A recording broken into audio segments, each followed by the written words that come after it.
بسم الله الرحمن الرحيم. عن عائشة رضي الله تعالى عنها قالت: وكانت إذا دخلت على النبي صلى الله عليه وسلم قام إليها فقبلها وأجلسها في مجلسه. رواہ الترمذی۔ سیدہ عائشہ رضی اللہ تعالیٰ عنہ بیان فرماتی ہیں کہ جب سیدہ خاتون جنت سیدہ فاطمۃ الزہرا رضی اللہ تعالیٰ عنہ نبی کریم صلی اللہ علیہ وسلم کے پاس آتی تو آپ صلی اللہ علیہ وسلم ان کے استقبال کے لیے کھڑے ہو جاتے، ان کا بوسہ لیتے اور ان کو اپنی جگہ پر بٹھاتے۔ دوستو، کیا ہی عظیم شرف اور فضیلت اور قسمت اللہ تعالیٰ نے سیدہ فاطمہ رضی اللہ تعالیٰ عنہ کو نصیب فرمائی کہ پوری کائنات محمد کریم صلی اللہ علیہ وسلم کے استقبال کے لیے کھڑی ہوتی ہے، اور محمد کریم صلی اللہ علیہ وسلم اپنی سب سے چھوٹی بیٹی سیدہ فاطمہ رضی اللہ تعالیٰ عنہ کے استقبال کے لیے کھڑے ہو رہے ہیں۔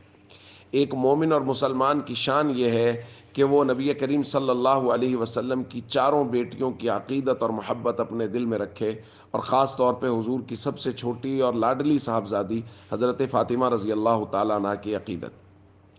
اور نبی کریم صلی اللہ علیہ وسلم نے ان کے بارے میں بے شمار فرامین ارشاد فرمائے۔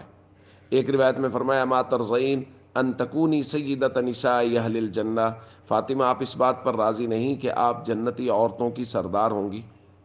اور ایک کمال اللہ تعالیٰ نے ان کو یہ بھی نصیب فرمایا کہ حضور کا نسب ان کے ذریعہ سے جاری ہوا، اور اللہ تعالیٰ نے حسنین کریمین جیسے شہزادے ان کو نصیب فرمائے۔ مشہور قول کے مطابق 3 رمضان المبارک سیدہ فاطمہ رضی اللہ تعالیٰ عنہ کا یوم وفات ہے۔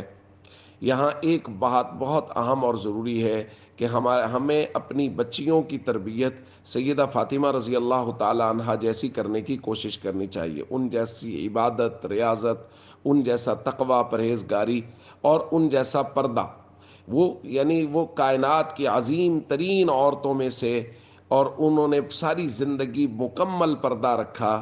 تو کچھ خواتین کہتی ہیں جی پردہ دل کا ہوتا ہے، آپ بتائیے سیدہ فاطمہ رضی اللہ تعالیٰ عنہ سے پاکیزہ دل کس کا ہوگا کہ وہ بھی ساری زندگی، اور یہاں تک کہ انہوں نے وفات کے بعد کی بھی وصیت کی کہ میرے پردے کا اور میرے کفن کے پردے کا بھی خیال کیا جائے۔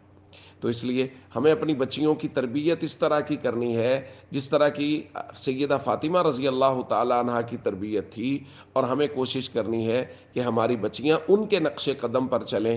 سوشل میڈیا اور دیگر چیزوں کی وجہ سے ہماری بچیوں کی جو آئیڈیل شخصیات ہیں وہ بدل رہی ہیں، وہ ٹی وی ایکٹریسز اور اس طرح کی چیزوں کو اپنا آئیڈیل بنا رہی ہیں۔ ہمیں چاہیے گھروں میں سیدہ فاطمہ رضی اللہ تعالیٰ عنہ، بنات نبی صلی اللہ علیہ وسلم، ازواج مطہرات کے قصے بیان کریں، ان کی حکایات بیان کریں، ان کے عبادت، تقوی اور طہارت کا بیان کریں، تاکہ ہماری بیٹیوں کو ان جیسا بننے کا شوق پیدا ہو۔ والسلام علیکم ورحمۃ اللہ وبرکاتہ۔